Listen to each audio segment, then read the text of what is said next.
Sega.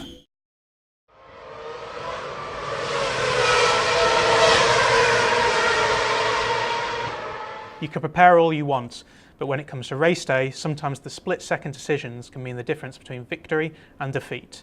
In our last video in the series, we're going to walk you through what it takes to give you the best possible chance of victory.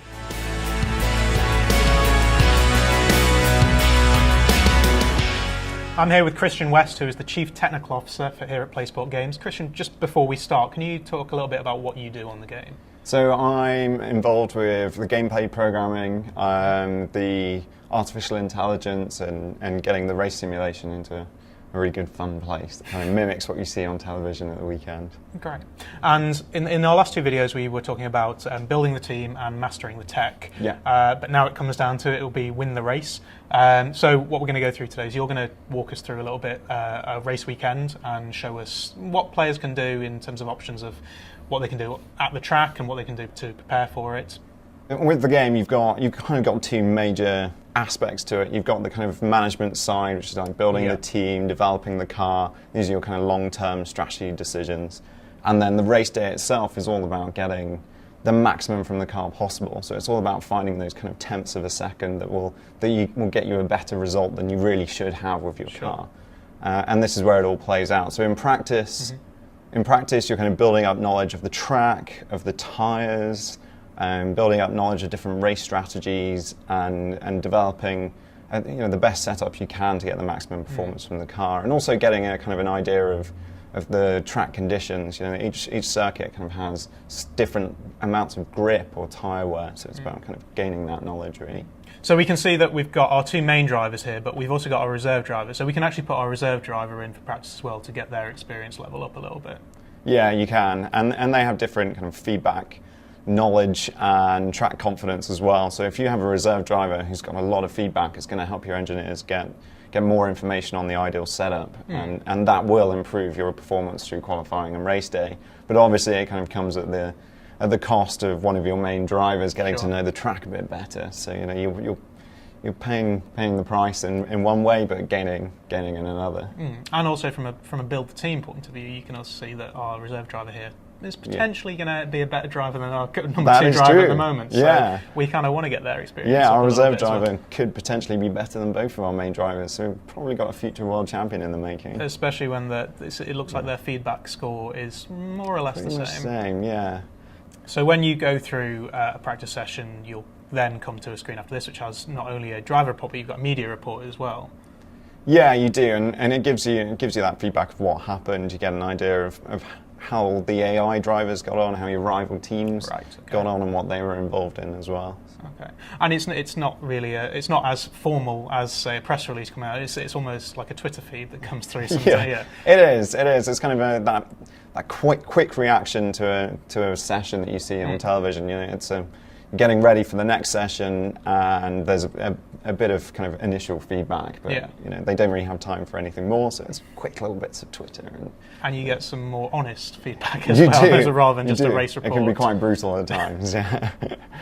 Okay, so qualifying is where the race weekend really gets started, and it's about getting your car into the optimal conditions and the optimal setup, and getting all your temperatures into the right zone so you can really maximise the performance you get from the car and get the best lap time possible.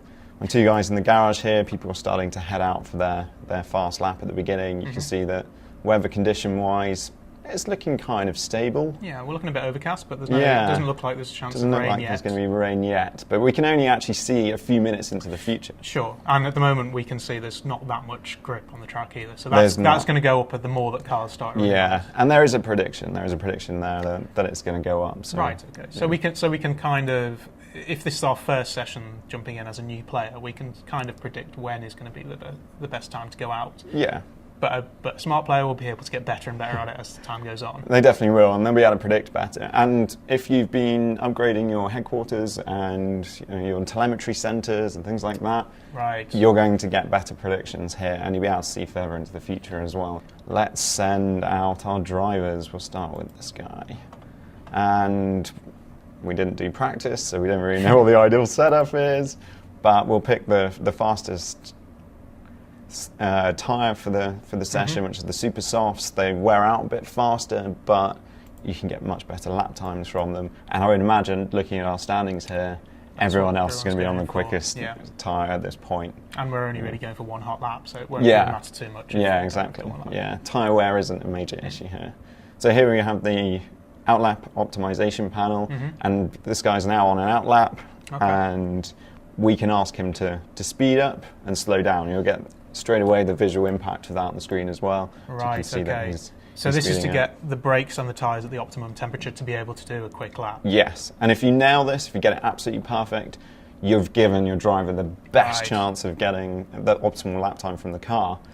However, there's a chance he might make a mistake. Sure. That's your signing that you did before the race weekend, is to make sure that you have confidence in him. But he might be junior. He might, he might lock up into the first corner and ruin that outlap when you've just perfected everything.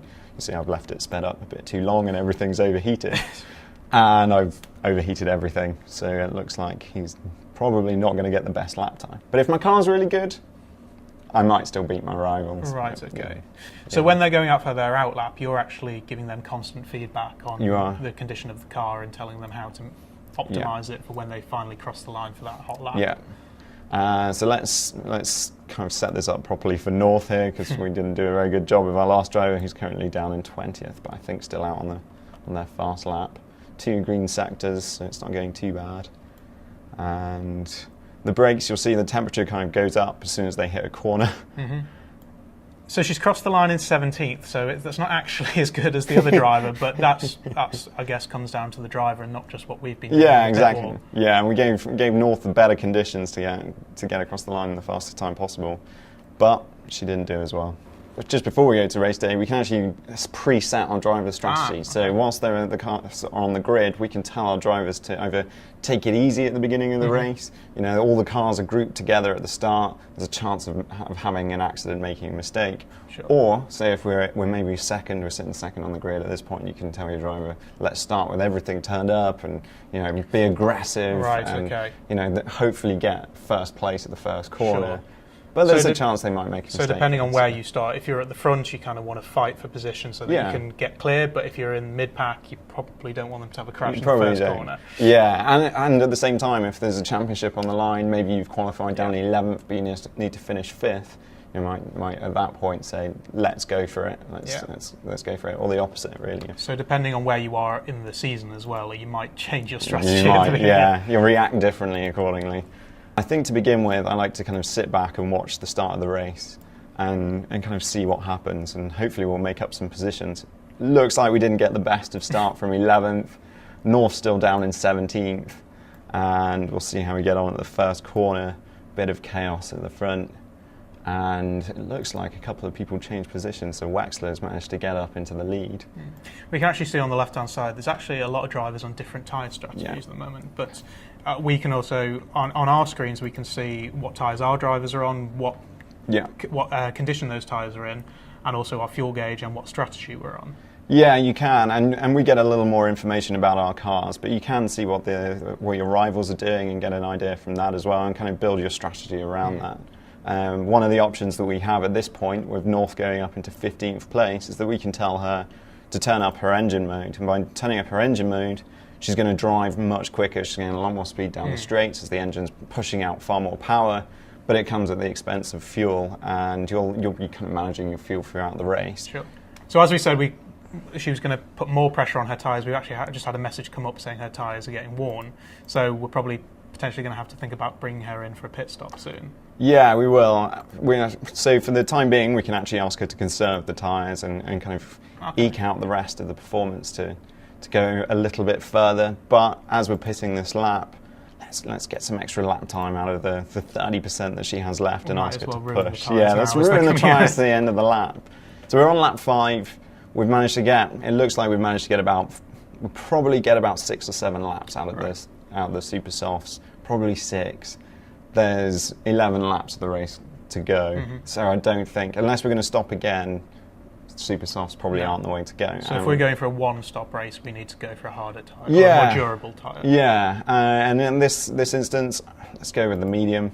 It's a bit slower, but it's going to last longer. It might get us to the end of the race. So, and we've got a few other options in terms of fuel, and if any of our parts are broken as well, we can replace them in the pits. And you can see that in this championship, refueling is an option. Right. So depending on the championship that you're in, or the way the political votes have gone, refueling is banned or re-enabled as time goes on. And in this instance, fueling is something that we can do. We've got 11 laps left, and we should probably leave it with 3 extra laps of fuel in so we can actually get to the end. But we could decide to overfuel the car at this point as well.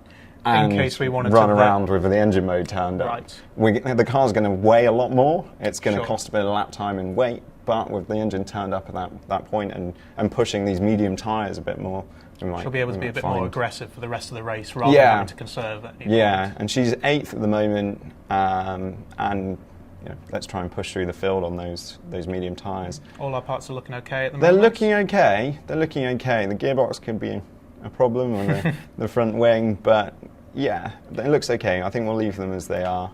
And the pit strategy wise, we can go for a safe pit stop if we want.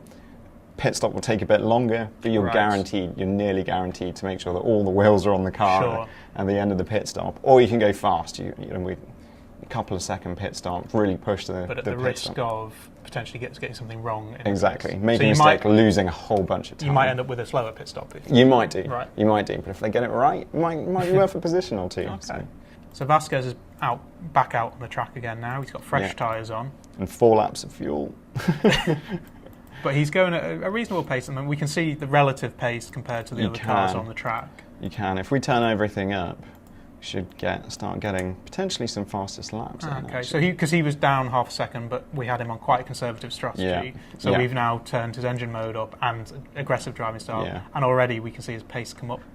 And we're starting to get him complaining about the lack of fuel in the car, which is He's not worrying surprising. about it. And drivers, they have different personality types, and different drivers will react to different ways to certain situations. This guy's not that happy about being out on with not that much fuel, and starting to worry about his strategy. Even though this is me saying, just listen to his boss.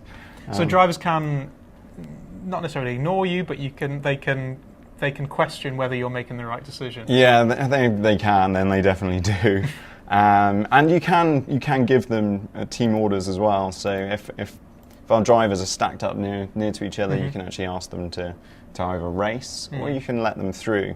And your drivers don't always listen to everything you say from the pit wall. But we can see with Vasquez now, because we've put him on such a light fuel load and fresh tyres, he's now set 2 personal bests. Has set 2. Well, not 2 personal bests, 3 session bests. The fastest in the session, yes. That's the fastest lap of the race so far. So a decision that we made in the pit stops is actually put him as the fastest car on the track at the moment, even though he's still at the moment at 4th place. But he might be able to get those positions as the other cars go into the pits. So we've set our drivers now on a reasonable strategy. We might as well fast forward a little bit towards the end of the race. So we've come down to the final lap. We've got all our parts failing. We're running out of fuel, but we're still in 5th.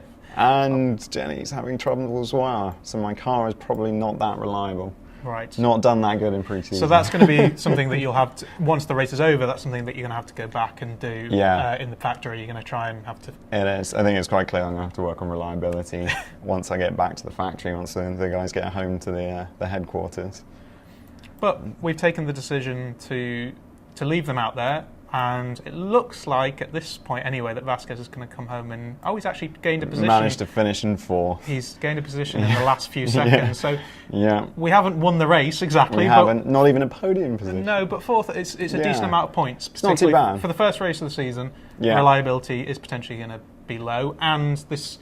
if you've just started a career and this is your first race with the team, you kind of need to bed yourself in and understand where to start. And as you say, we now know where to focus some of our development work. It's on reliability. It is on reliability. Maybe a bit of speed as well. 11th and 17th on the grid. We'll go for some speed and reliability. But that might be our strategy as well. Okay, so we didn't quite win the race this time, but as you say, we know where to focus on. So for next time, whether it's the next race or this race next season, we know hopefully we'll have developed the car a bit better by that point, and our race strategy will be better as well.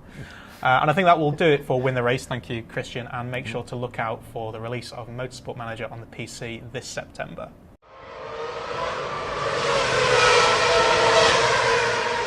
We hopefully know what we need to focus on, and I'm just sorry, the engine engine just blew up and it distracted me. That's really what I wanted to happen in the race. That's it for our mini-series. You can catch parts 1 and 2 by clicking the links on the screen, and make sure you keep up with all the latest from Motorsport Manager by clicking the subscribe button below.